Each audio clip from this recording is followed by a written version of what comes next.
Morning, ladies and gentlemen. I'm going to talk a little bit about Australia's reputation and its image and its identity.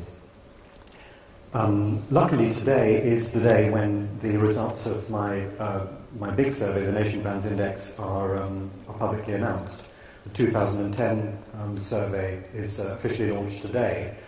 So I can give you some of the freshest data anywhere in the world about how certain countries are regarded, among them Australia. But before you get excited, I have to tell you that nothing's happened. One of the remarkable things about national image and perceptions of countries is that they almost never change. For the first few years, I found this rather exciting, because it was the opposite of what I was expecting. But after that, it started to get a bit dull, and I started to wonder what on earth you could possibly do to make people change their minds about countries. National image is a remarkably stable and robust phenomenon. This is a little bit counter to what people expect. If you read a newspaper, almost any newspaper on almost any day, you'll find, if you look carefully, that people are constantly voicing opinions about the images, the reputations of places, towns, cities, countries, regions. And they talk about them as if they were extremely volatile. And almost every week you come across an example where, just a few weeks ago, for example, a French government minister was chastising the performance of her country's football team in South Africa on the grounds that they were destroying the country's reputation.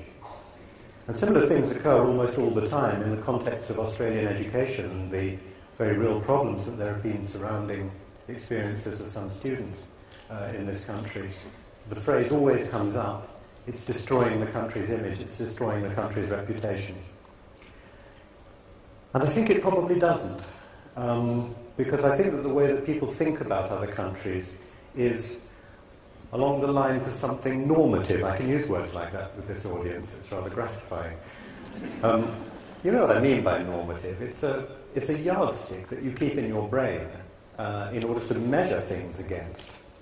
And so our perceptions of countries are rather like that 1 metre long ruler, a ceremonial metre long ruler which is kept in a locked cabinet somewhere in Paris. And that is the metre. And of course it never changes, and it's kept in a climate-controlled environment, and every now and again somebody takes it out and admires it. They can't measure it, of course, because there's nothing more accurate than it to measure it with. But that's very much like the way that we regard country images. They are our norms. And the reason why we don't change them is because life would be literally unlivable. Almost once a week I get a journalist somewhere ringing me up and saying, do you think the image of our country has been damaged by blank? 3 weeks ago, it was a Finnish journalist who was very worried that the image of Finland might have been trashed as a result of a contestant in an international sauna competition dying from the excessive temperature. And he was very worried, and of course one feels very sorry for the contestant, but the bottom line is that if we really allowed episodes like this to change our views about countries, we'd be constantly revising our opinions about them. Every day, over and over and over again, life would become simply unlivable, because we'd be spending our entire waking life revising our opinions about countries, about people, about places, about products. And we can't do that, because we've got to get on with our lives. And so we lock them away in a cupboard, just like that French metre rule. And that's why we don't change our minds. We resist changing our minds about countries. And so a good national reputation of the sort that Australia enjoys is an enormous asset, because it's got an enormous amount of inertia built into it. It's like an insurance policy. If people admire you, they will continue to admire you even after you start behaving badly. Not forever, but just for a little while. I sometimes think it's a little bit like one of those great big diesel generators that you keep outside office buildings. And what they do is they just keep the lights on for a little while if the chairman is discovered in bed with his secretary. Just enough time for you to fix the problem. In accountancy, it's called goodwill. And that's exactly what it is. It's goodwill. And it gives you a breathing space when things go wrong. And that's why I declared rather pompously back in about 1996 that a country's good name was its most powerful and most valuable asset, and that the responsibility of all good governments in the 21st century was to understand that when they come into office, they inherit a sacred responsibility for the good name of their nation. And their primary duty is to ensure that they hand down that reputation in at least as good condition as they received it to their successors in office. Thus, Nelson Mandela goes down in history as a great leader because he inherited the South Africa of apartheid and handed it down to Thabo Mbeki as the Rainbow Nation, so that Thabo Mbeki could trash it again.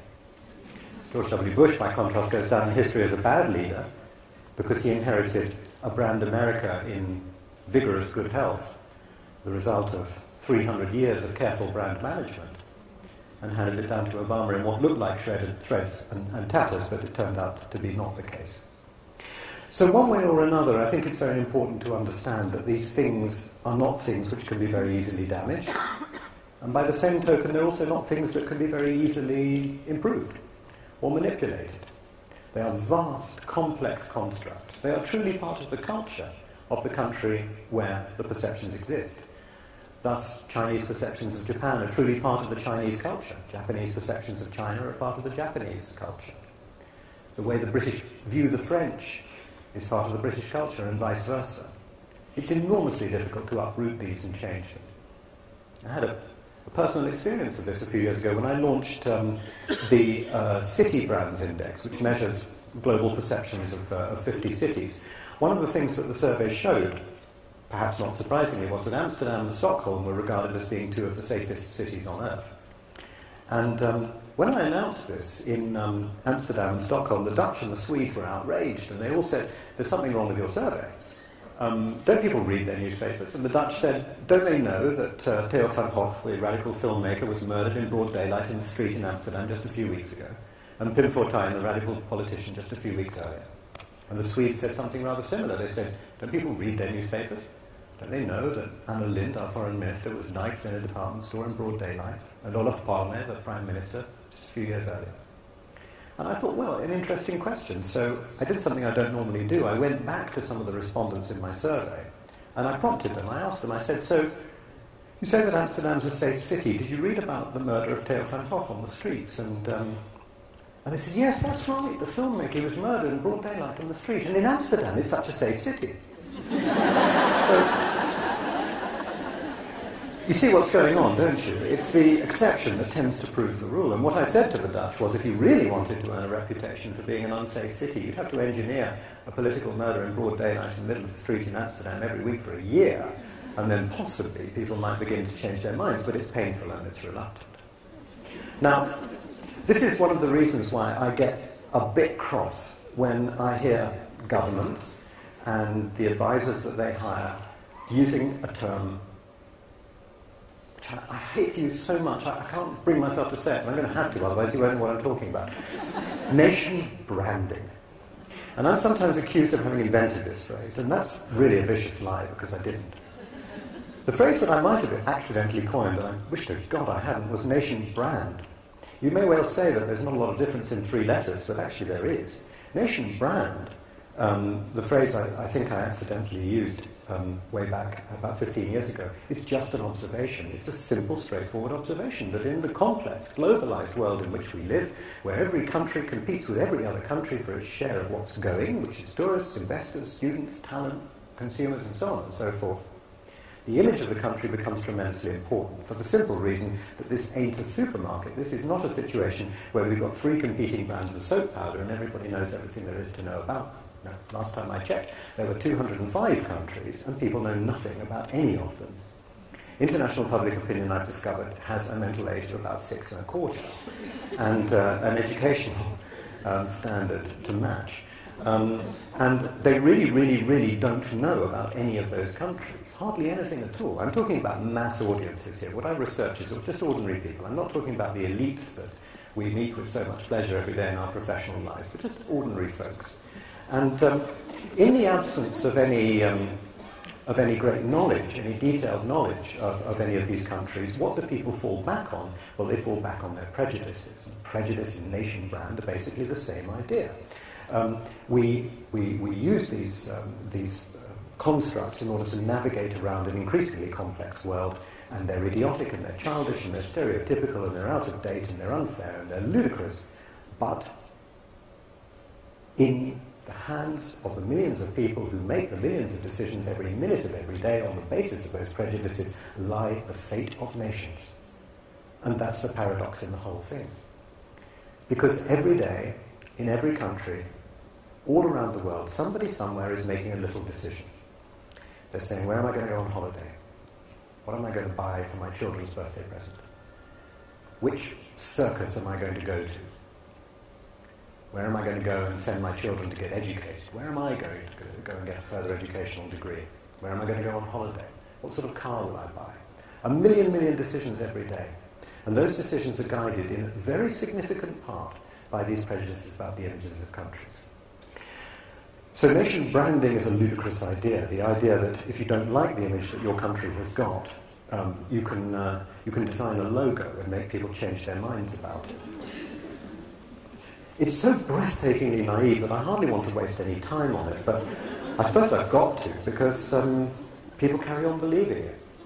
And it's not just politicians either, it's a sort of convenient fiction, isn't it, that the only thing that's preventing the rest of the world from understanding how brilliant you really are is the lack of a good logo. And you might well say, okay, well, logos and slogans are probably pretty harmless, but actually I'm not sure that they are harmless. I'm increasingly beginning to think that they're quite harmful.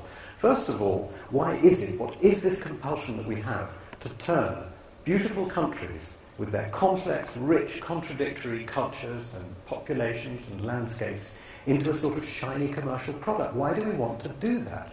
It seems to me to be an act of unforgivable cultural aggression by a government against its own country, to make it look as if it were a bottle of shampoo. It's exactly the opposite. A country is the opposite of a bottle of shampoo. Interesting thought.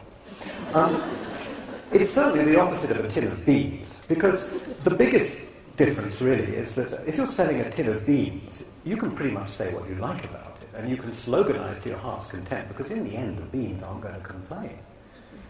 But if the country is the thing that you're marketing, the beans might very well complain, because they're human beings, and you kind of got to ask them, haven't you? I swear to God I hadn't prepared that.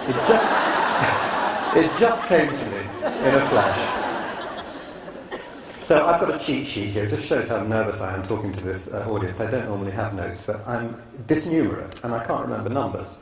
And because they only came out this morning, I wrote them down. So I'm going to tell you about Australia.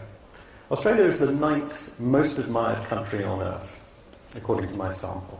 The sample's about, what is it now? It's about 29,000 people in 26 countries. It represents about 77 or 78% of the world's population, so it's quite a large sample. We do it every year. And the overall ranking, which the media gets very excited about, is relatively, it has to be taken with a big pinch of salt, because it's the average of an average of an average of an average of an average. This is the average of what everybody in that sample thinks about everything connected with your country.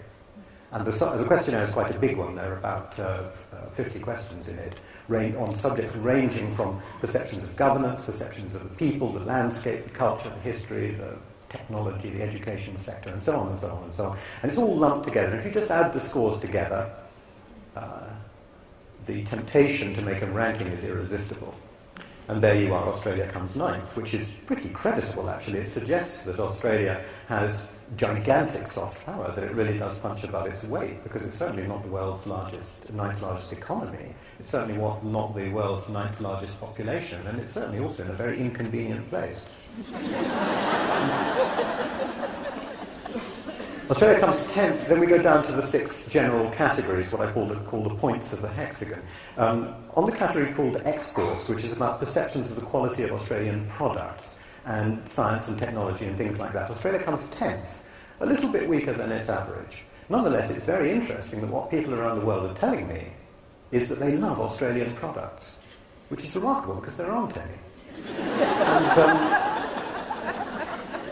if that doesn't suggest a clear opportunity to exporters, I don't know what does. I mean, basically, what's the world saying? The world is saying, please give us Australian branded products, because we would love them if only you made them.